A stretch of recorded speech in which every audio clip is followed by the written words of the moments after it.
Assalamu alaykum, hürmetli savoqdaşlar. Biz bugün aqida darsimizning 4-darsini o'qiymiz.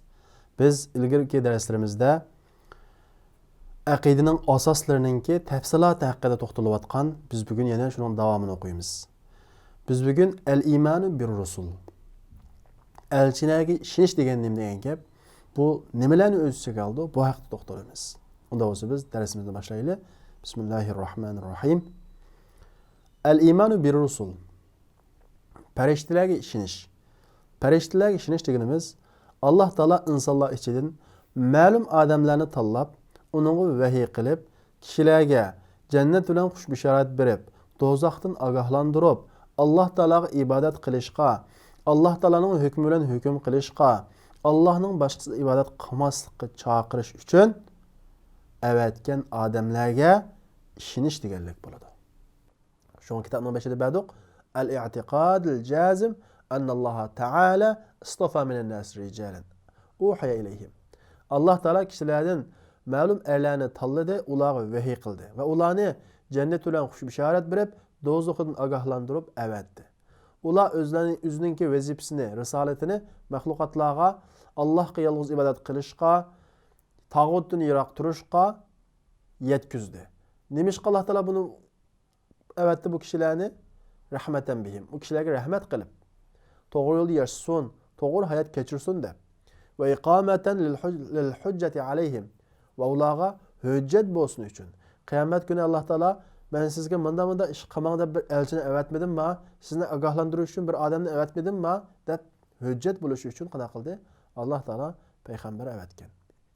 Mushuninga al-i'tiqadul jazim. Keskincha ishonish, e'tiqod qilish biz deymiz, al-imanu bir rusul deymiz. Endi el-imanu bir rusul o'ziga olgan birinchi mazmun el-imanu bi anna risalatahum min indillahi bi mahab mashiatihi va hikmatihi. Elchilarga ishonish deganlik o elchilarning risolasi, ya'ni vazifasi, apkagan vazifasi Allohning qishni ekanligiga va Allohning mashiati, Allohning o'zining tanlashi va hikmati ekanligiga ishonish. Elchiga ishondi, lekin u apkagan narsaga ishonmagan bo'lsa, ya'ni al-imanu bir rusul bo'lmaydi. Elchiga ishondi, apkagan narsaga ishondi, lekin bu nimishqa bu Arabdan tanlandi, nimishqa bizni tanlanmadi deb Allohning mashiatiga aralashish, bu ya'ni al-imanu bir rusul bo'lmaydi. Va uning bir hikmatiga va deb uning hikmatiga ishonish lozim. Alloh taolo Qur'on Karimda va idza ja'atuhum ayatun qalu lan nu'mina hatta nu'tiya mithla ma utiya rasululloh. Allohu a'lamu haythu yaj'alu risalatahu. Ularga o payg'ambar rostligini bildiradigan bir mo'jiza keltirsa, ular nima deydi? Biz ilgirki payg'ambarlar keltirgandek mo'jiza keltirmasdan qana qilmaymiz? Ishonmaymiz biz deydi. Ularningki unda deyish haqqi yo'q. Unda deyish haqqi yo'q. Allohu a'lamu haythu yaj'alu risalatahu. Alloh o'zining payg'ambarligini nada qilishni obdan biladi. İkincisi el-imanu bi Rasulillahi cemiyan. Allah'ın farishtalarining hammasiga ishonish. Ularning ichidan biz ismlarini bilganlarga va ularning ismlarini bilganlarga aniq muayyan shaklda ishonish, ismlarini bilmaganlarga mujmal, umumiy shaklda ishonish.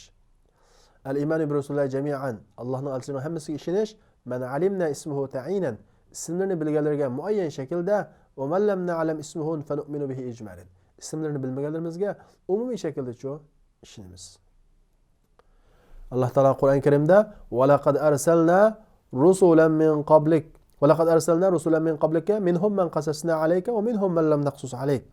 Biz sizge وَلَقَدْ أَرْسَلْنَا biz avattuq sizden ilgiri nurg'ulgan payg'ambarlarni avattuq.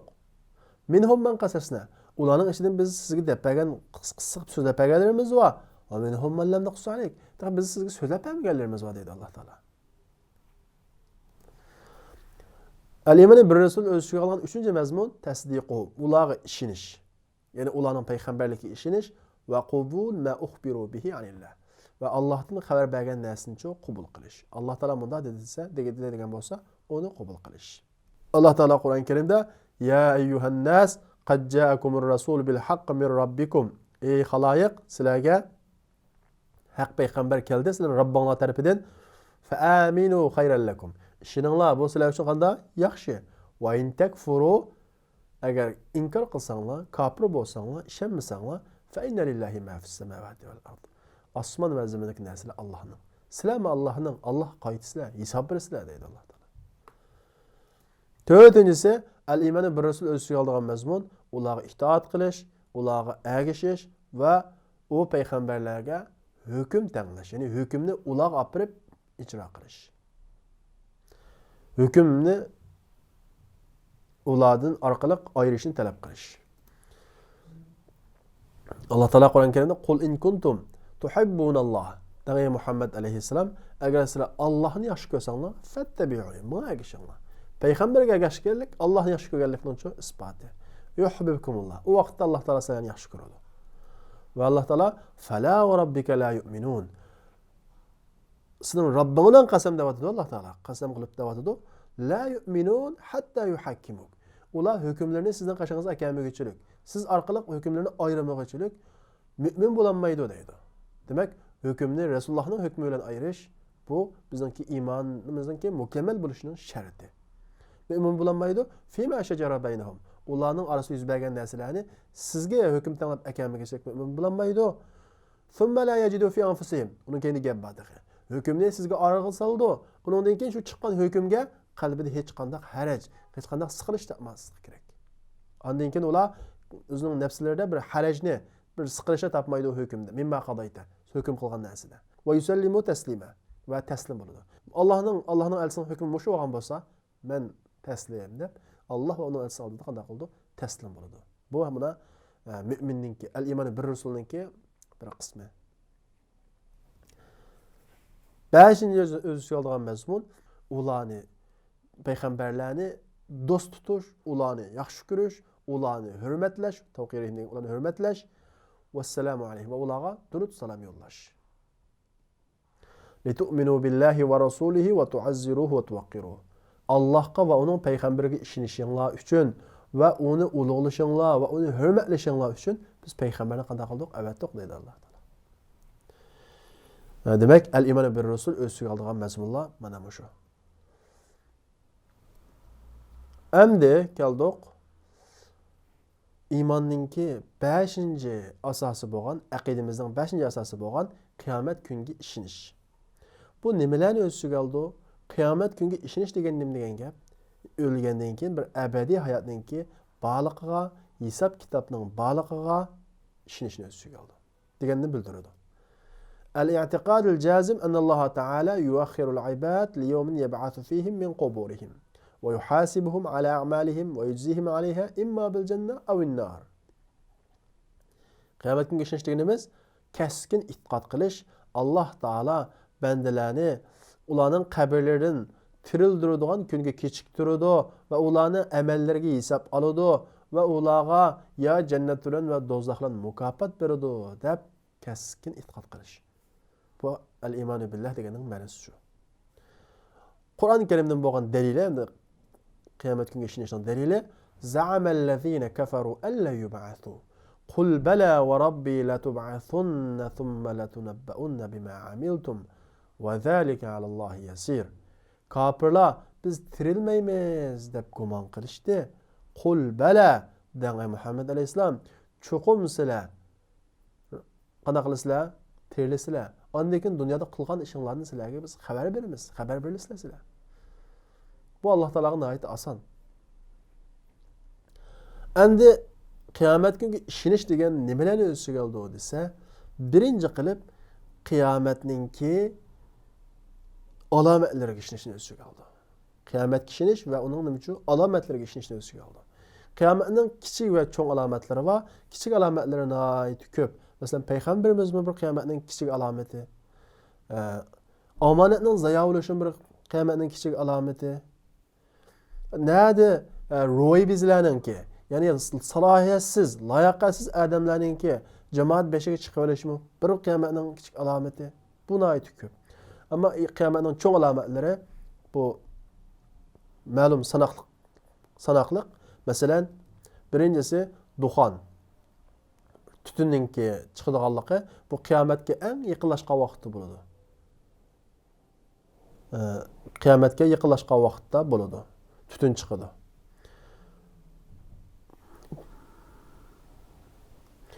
Ondan keyin Deccal'ның chiqishi, bu bir qiyomatning cho'ng alomati. Deccal bu odam, bu odam. Hayvon emas, jonivor emas. Bu bir odam. Bu ko'p rivoyatlarda Yahudiylardan chiqadiganligi rivoyat qilinadi hadislarda va Iroq bilan Sham o'rtasidan chiqadiganligi rivoyat qilinadi.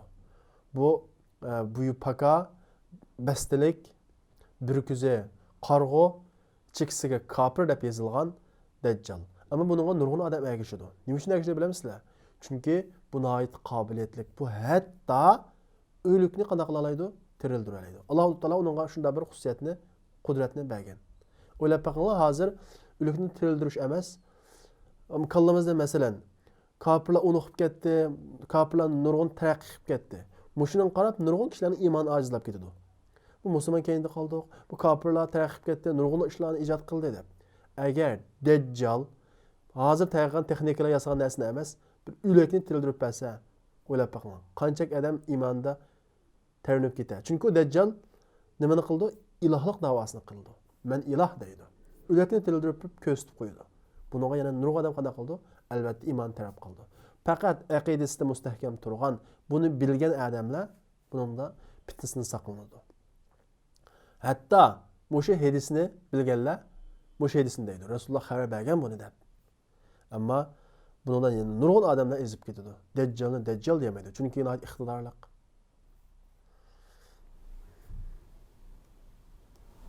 Üçüncüsü dabbe, bir canvar mal. Bir canvar çıkıdı. Bu mu kıyametin çoğun alametlerinden? Kuyaş Mağrib'den çıkıdı. Kuyaş Mağrib'den çıkıdı. Bu mu kıyametin alametleri? İsa aleyhisselam düşürdü. Bunun işini bir kıyamet işinin bir kısmı. Ya'cuc, Ma'cuc, bu bir halk. Bu bir halk çıkıdı. Onun dinkin 3 kun tutiladi. Sharqda, G'arbda va Arab qo'ltig'ida. 3 o'rinda kun nuri tutiladi. Ondan keyin bir o't chiqadi Yaman tarafdan. O't chiqib kishilarni mahshar maydoniga qanday qildi? To'playdi. Bu bir qiyomatning alomati. Buning dalili tuvandagi hadisda berilgan. Hammasi yuqoridagi gaplar shu. Endi bu qiyomatning cho'ng alomatlari haqida qaysi burun chiqadi, qaysi keyin chiqadi bu haqida muayyan hammasi ratlagan hadis yo'q. Ama qismanlarninki tartibi bor. Masalan, eng avval Dajjal chiqadi. Dajjalni İsa alayhissalom tushib o'ltiradi. İsa alayhissalomninki davrida Ya'juj Ma'jujlar chiqadi. Ma tartibninki tartibi bor. Duxon tutunninki qiyomatga eng yaqinlashgan vaqti bo'lganligi haqida hadislar bor.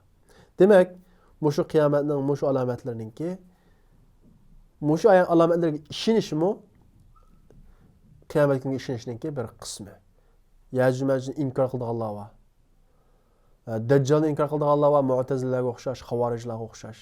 Bu bizning ahli sunnat jamoat aqidasiga zid. Bularning hammasiga ishonish bizning ahli sunnat jamoat aqidasininki aqidasi. Ondan keyin qiyomat kuniga ishonish o'lgandan keyingi narsalarga ishonishni o'z ichiga oldi. Masalan, sakratga tushgan vaqtida farishtalarni ko'rdi. Sakratga tushgan odam farishtalarni ko'rdi. Buningga ishonish kerak.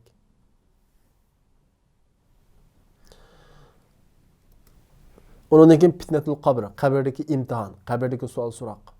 Man rabbuk, ma nabiyuk, ma dinuk, dining nima, Rabbing nima degan savol so'roq. Buningga ishonishmi qiyomat kuniga ishonishning bir qismi. Ondan keyin qabrdagi azob va ne'mat. Buningga ishonishmi bizning ahli sunnat val jamoat aqidasining bir qismi. Qabrida ya azoblanadi, savol so'roq bergan javobiga asosan yoki ne'mat ichida yashaydi. Biz tafsiliy ma'no ichiga kirmaymiz, chunki bizning aqida darsiga bo'lg'achqa faqat shunga ishonish bizning aqidamizga bog'langan tarafi. Yani bunun delilleri var. Biz mezmunu qisqartirish uchun delilini bir keltirdik. Ama yuqoridagining hammasining delili var. İmkon qadar keldim delilini, ammo sig'dirolmaganlarimni ekanmadim. Al-ba'th, tirilish, o'lgandan keyin tirilishga ishonish. Alloh taolo bandalarni qabrlaridan tirik holatda, yalang'oyoq, yalang'och, xatni qilinmagan holatda ikkinchi surchalangandan keyin tirildiradi Alloh taolo. Buningga ishonish. Bu qiyomat kuniga ishonishninki bir qismi. Ondan keyin cho'ng qiyomat turiladi. Cho'ng qiyomat turiladi. Kishilar dunyoninki Robbi bo'lgan Alloh taologa turadi. Uzun turadi qiyomatninki sahnasida. Yusammi'uhumud da'i. Ularga bir chaqirg'uchi anglatadi va yunaffiduhumul basr. Va ularga ko'z yetadi. Ko'z yetadi. Yani Alloh taolo ularni ko'radi. Va tadunu minhum ash-shams. Va ularga quyosh yiqillaydi. Va taga cho'milib ketadi. Va ular Havzi Kavsar keltiriladi. Mu'minlar ichalaydi. Shu quyosh yiqilgan inson taga cho'mgan bu vaqtda Havzi Kavsarni mu'minlar ichalaydi. Havzi Kavsar ichkadan faqat usumaydi. Va tunsharu davavin va bizningki nomi amal sahifalarimiz keltiriladi. Mizonlar quyiladi. Sirat, ko'rik tiklanadi. Nəhayət büyük bir meydanda, qo'rqinchli bir ahvolda. Mushular hammasi bizning ahli sunnat jamoa aqidasi e'tiqod qiladigan, e'tirof qiladigan, ishonadigan mazmunlar. Ondan keyin hisob, o'lgandan keyin hisob kitob bor. Biz buningcha ishonamiz. Mu'minlarning hisoblanadi, kofirlarning hisoblanadi. Alloh taolo Qur'oni Karimda "Va nada'ul mawazinal qist liyawmil qiyama fala tudlamu nafsun shay'a." Tarozi turg'izildi. Adolat bilan qiyomat kunisi hech qanday odamga qichichoqliq zulm qilinmaydi. Alloh va kafa bina hasibin deydi Alloh taolo. Biz hisob olishga yetarlik biz deydi. Fama man utiya kitabahu bi yaminihi fasawfa yuhasabu hisaban yasira. Nam amal o'ng tarafidan berilganlarning hisobi oson bo'ladi deydi Alloh taolo. Ondan keyin jazo va hisob kitobni qilib bo'lgandan keyin jazo va yo jannat bilan qilgan amalimiz qarta yoki shu do'zax bilan. Demak, do'zax jannatningki baliqqa ishonishmi bizning ahli sunnat jamoa aqidasining bir qismi. Buningki tuandagi oyat buning dalili. Demak, qiyomat kunga ishonish, qiyomatga va uning alomatiga ishonishni o'z ichiga oldi. O'lgandan keyinki sakratga tushgan vaqtda farishtalarni ko'rish, qabrdagi imtihon, qabrninki azob va ne'matlarga ishonish, Alloh taolaning insonlarni tirildiradiganligiga ishonish, ikkinchi surishlangandan keyin cho'ng qiyomat turg'izilib, dahshatli bir holatning bo'ldiganligiga ishonish, mu'minlar va kofirlarning hisob oldiganligiga ishonish va jannat va do'zaxning borligiga ishonishni o'z ichiga oldi.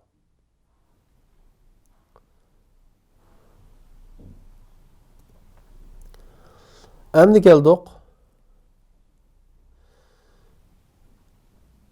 el-imanu bil qadr. Qadrga ishonish, taqdirga ishonish. Bu taqdirga ishonish degan nima deganda al-i'tiqadul jazim anna Alloh taala qaddara maqadiral xalaiqi bi ilmihil azali.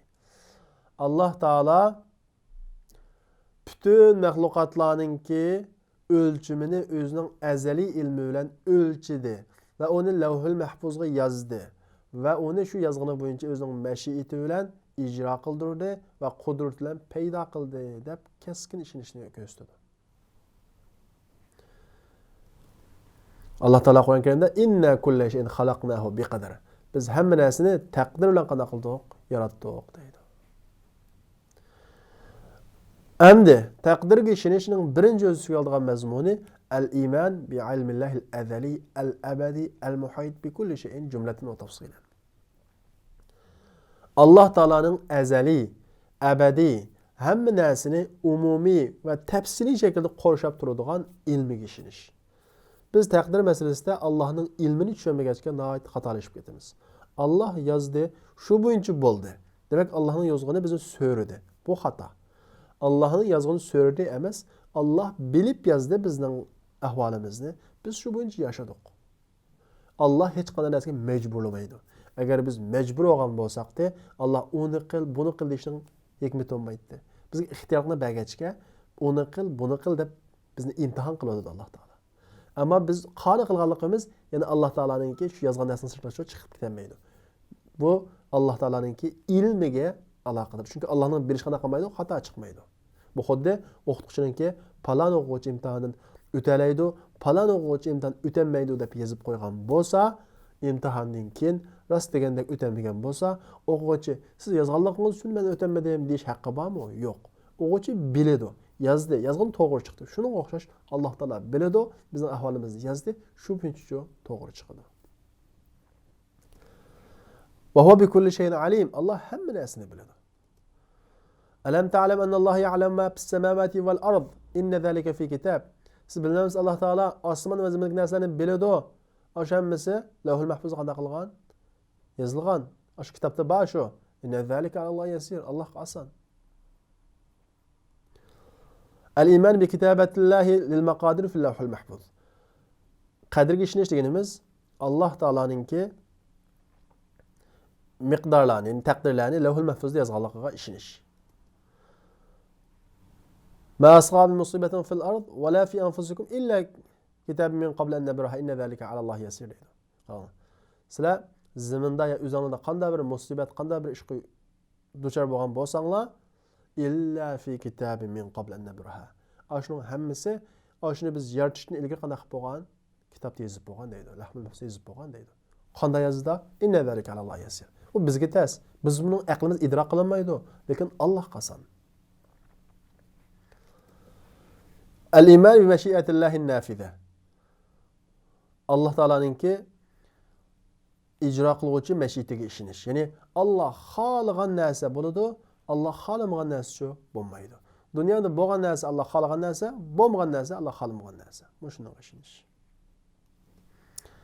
Liman sha'a minkum ay yastaqim.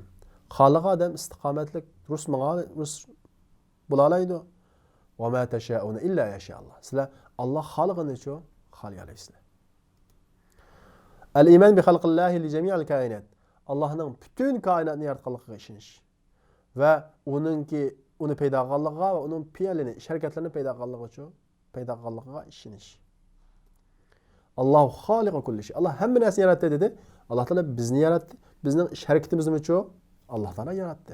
Biz qilamiz. Alloh bergan ixtiyorlik ichida qilamiz. Vallohu xalaqakum va ma ta'malun. Alloh taolo sizlarni va sizlar qiladigan ishni yaratdi deydi. Ta'malun.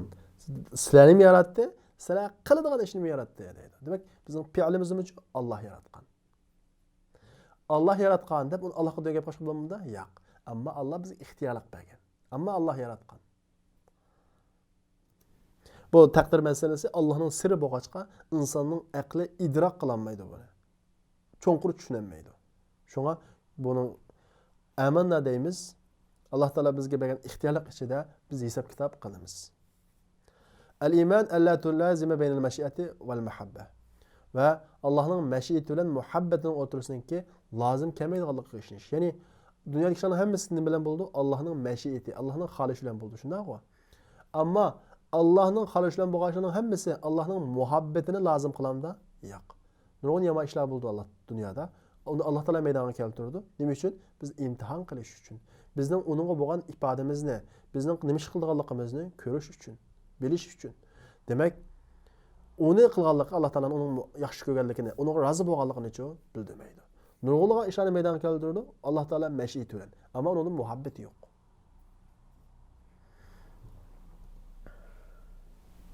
Masalan, hozirgi bizga bo'lgan zulmlar Allohning mashiati bilan bo'lgan.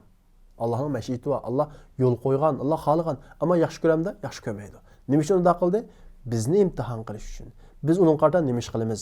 Majburiyatimizni ado qilamdik, qilmadik. Buni imtihon qilish uchun. Walau shi'na la atayna kulli nafsin hudaha.